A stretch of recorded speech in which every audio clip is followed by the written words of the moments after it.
trees are in blossom. Madam Chair, we are now live. Thank you, Mr. Moya. Let's call to order this meeting of the Intergovernmental Legislative Relations Committee. Councillor Senna is excused and all other members are present. First item on the agenda is report from the state lobbyists. And why don't we switch it up and start with Mr. Thompson today? Thank you very much, Madam Chair. Hi, everybody.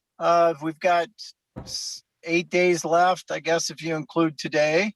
So, and I'm sorry to report that we still do not have numbers on capital outlay.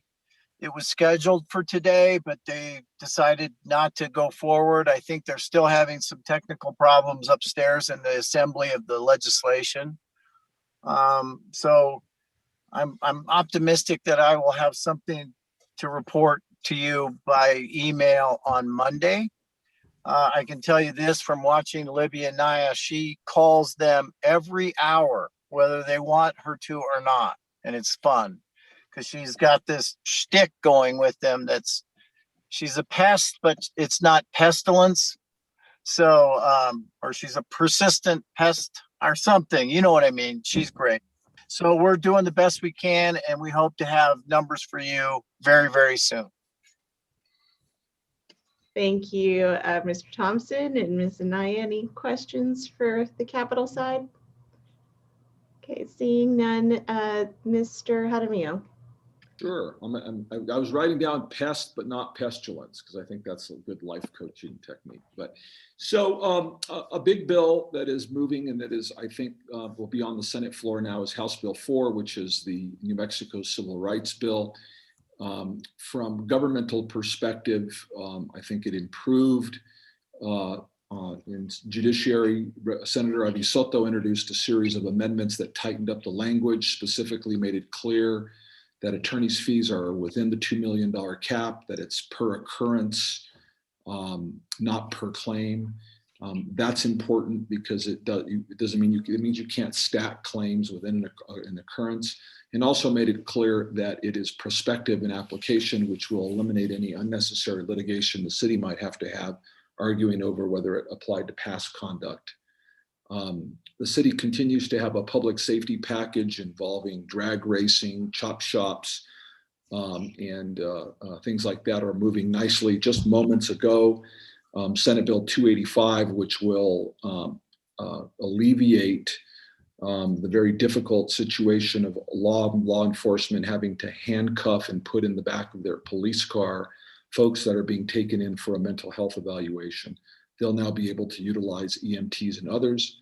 I can speak to personal experience on this with a family member, and this is a significant thing. I think our APD officers and my own personal experience did a wonderful job, but it is an incredibly difficult moment for them because instead of taking someone to jail, they're trying to get them mental health, but they have to handcuff them.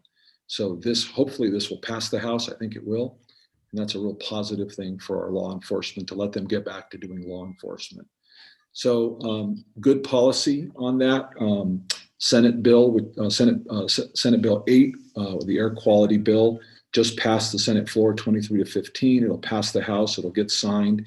It's going to allow our air quality board to address some of the air quality issues that we're experiencing in the South Valley and in the San Jose area. So lots of good things moving. We are waiting anxiously to see what happens to what's called the omnibus tax package. And we really won't know what that's going to look like until House Bill 2 is done, until Capitol is done. And that's going to be late breaking news that we'll probably have for you next Friday, unless something significant happens that we think is to be reported. I think that covers some of the broader things. Happy to answer any questions. Councilor Senna is not here. House Bill 156, which was the sex crimes for different types of peace officers, inexplicably has been killed in the House, and I hope to have a report for her as to why that was. I haven't received an answer as to why that is. Thank you. Any questions for Mr. Jaramillo? And Madam Chair, I'm sorry to interrupt you, but per the council's direction, there was a memorial passed on 156, which we did distribute to the legislators that are on the rules committee where that bill was sent. So that has been done. And unfortunately, my understanding is the House Rules is not going to meet again this session. They've got some doozies in there. They have a House Bill 50 and House Bill 30. So I'm not sure what's going on, but we did contact them per the direction of the council. Thank you. Any questions for Mr. Jaramillo? Let me just also echo, the provision on the pickup orders, the mental health evaluation orders is so important. And because we had a hand in crafting that, we provided so that the level of qualification that we'll have in our community safety department will be adequate to execute on those orders. So I think we're really setting ourselves up for success in the new department. So really hopeful that passes. Thank you. Okay, any other items, discussion from this report or action items in response to the state report?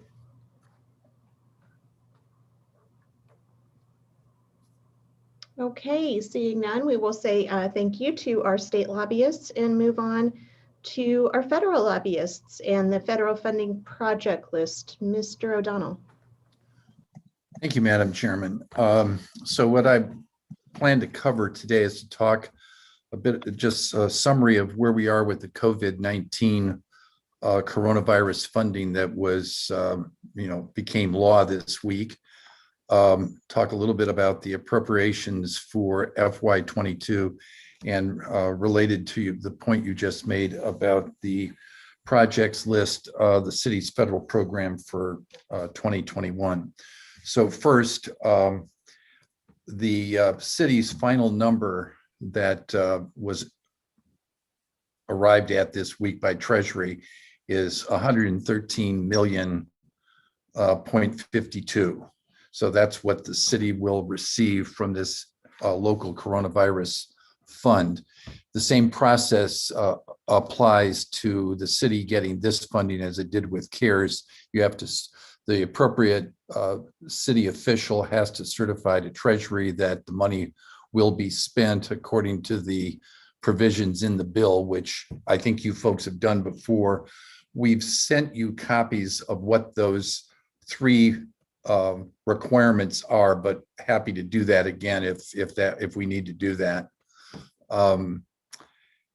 The one thing I would say, and Aaron sent me, Engelbrecht sent me an email earlier about some of the specifics regarding rental assistance and other funding that is going to be available to the city in the bill. We're waiting for Treasury to come out with some guidelines, also with the federal agencies like HUD. Now, one of the projects that was on the city's legislative program was the Gateway Center. And our reading of the bill indicates that we think the city will receive a significant amount of money under the homeless provisions in this bill that probably could go to the Gateway Center program in some form. Kyriakis can speak to that a little bit more as we go through this list. The one thing that Senator Schumer, the majority leader in the Senate, did after the bill was passed last Saturday was he came out with a statement about modifications that the Senate legislation made to the House bill. And one of the areas that's still up for clarification is in one of the three provisions that outlined how the money could be spent. It says that these funds can be used for broadband, water, and sewer infrastructure. Senator Schumer, in his statement about the modifications, also included the statement that it's water, sewer, broadband, and other infrastructure. So we're waiting to see what Treasury's clarifications are on that. We have inquired with the Government Finance Officers Association about whether they have received any initial information about from Treasury about how the money can be spent in these various categories. We haven't heard back from them yet, but GFOA usually gets information pretty early from Treasury on programs like this. So we'll check again on Monday to see. But as soon as we get that, we will forward that to the city. On appropriations, where we are, and I sent some forms this afternoon to Madam Chairman, to you and to Mr. Padilla and to the council about forms that we've received, House forms that we've received just yesterday. And this is a generic form. This is a form that came from a representative in California, but in talking with Congresswoman Fernandez's office yesterday, I think their forms are going to look pretty similar. And I say that because I'm sure the appropriations subcommittees do not want to be getting a variety of forms. They're all going to be, the questions are going to be standard. So I think this is what you can expect to see. We have not seen Senate forms yet, but I did talk to Senator Lujan's legislative director this afternoon, and he's going to send me a web link tonight for their forms.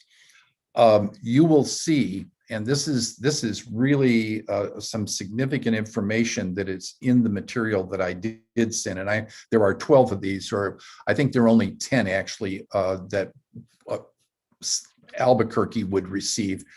We have no interest in the legislative subcommittee that really handles matters that are related to Congress. But you will see in the italicized language at the first part of these forms what programs, federal programs, are eligible for earmarking.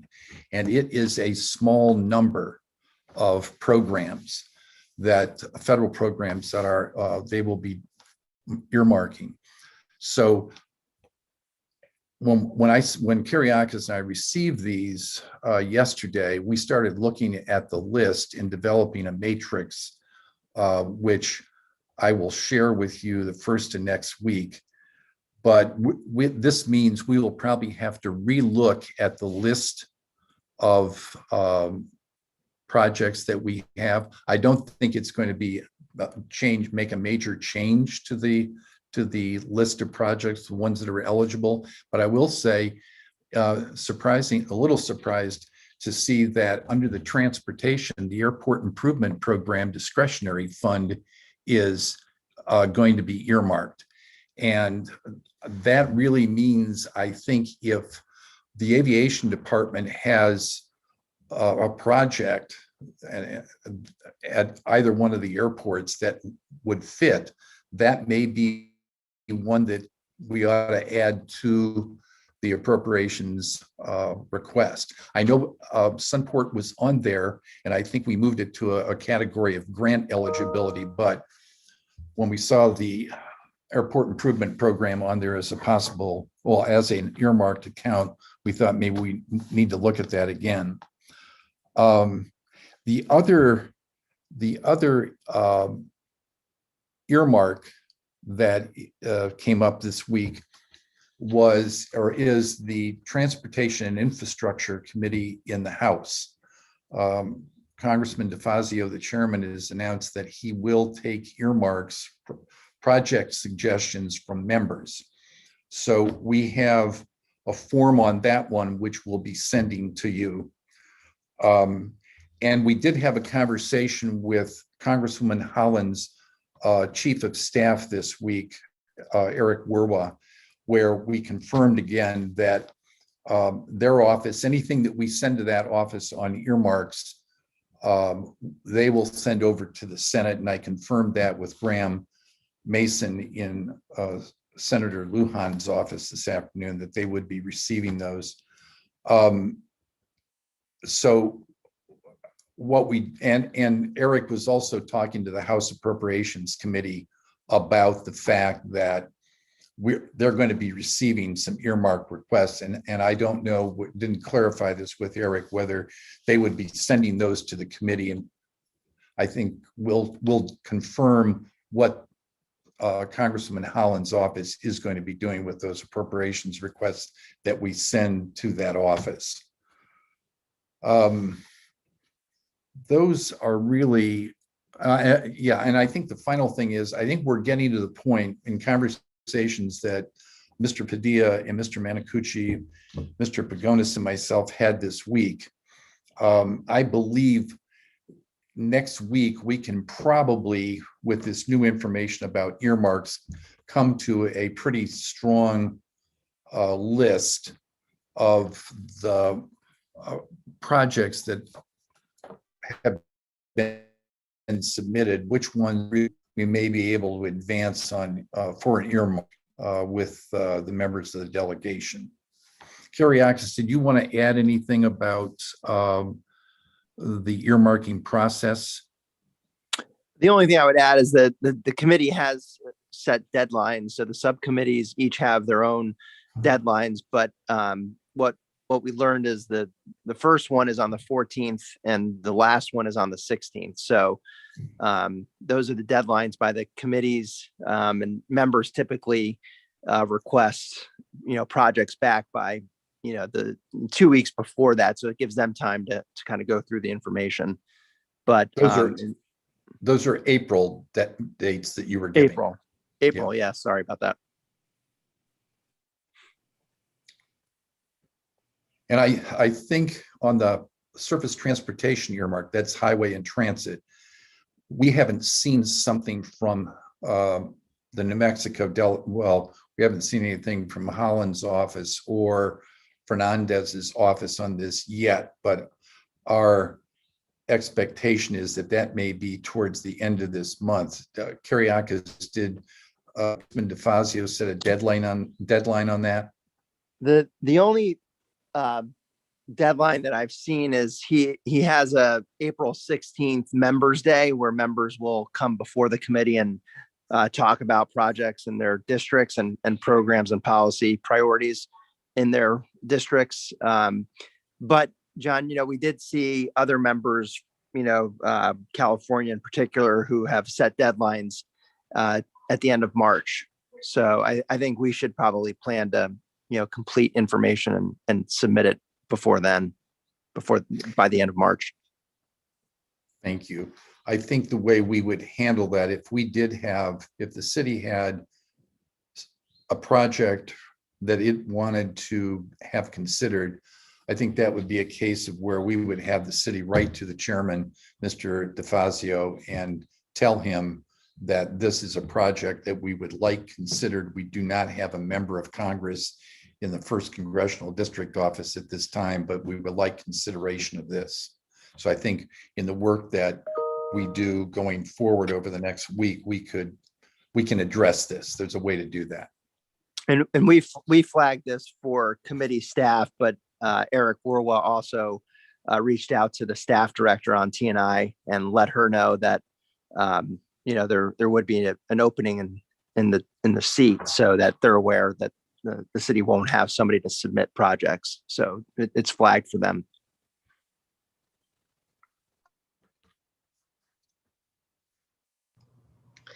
Thank you. Any questions for our federal lobbying team? Mr. Manacucci? Yeah, Madam Chair, just one more addition. Councilor Sena, because she's not here, I'll just forward a quick piece of information I believe she wanted to report on regarding the federal. She, through the NLC conference, went to a couple, meetings, or I'm not quite sure, conferences with the New Mexico delegation staff. She brought a number of questions regarding the earmarks. One question that she came forward with, basically what she said is that the information that John and Kyriakis are providing, kind of what she found out, is probably as equal to or ahead of a little bit of what their staff knew. The second thing is that the New Mexico director for Martin Heinrich who was at that meeting for Martin Heinrich, or Senator Heinrich, excuse me, said that the earlier people get it in, whoever can get it in first, kind of might have, as he felt, a little bit of not sure, but maybe like a leg up. I don't know if that's quite the right word. Whoever got their requisitions are in early.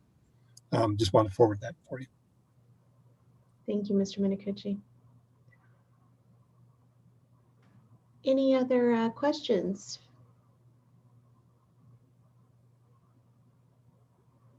All right. Any action items in response to the federal report or any other business? All right, well, seeing none, have everybody, thank you so much for your work and have a great weekend. We'll see you next week. Bye. Thank you.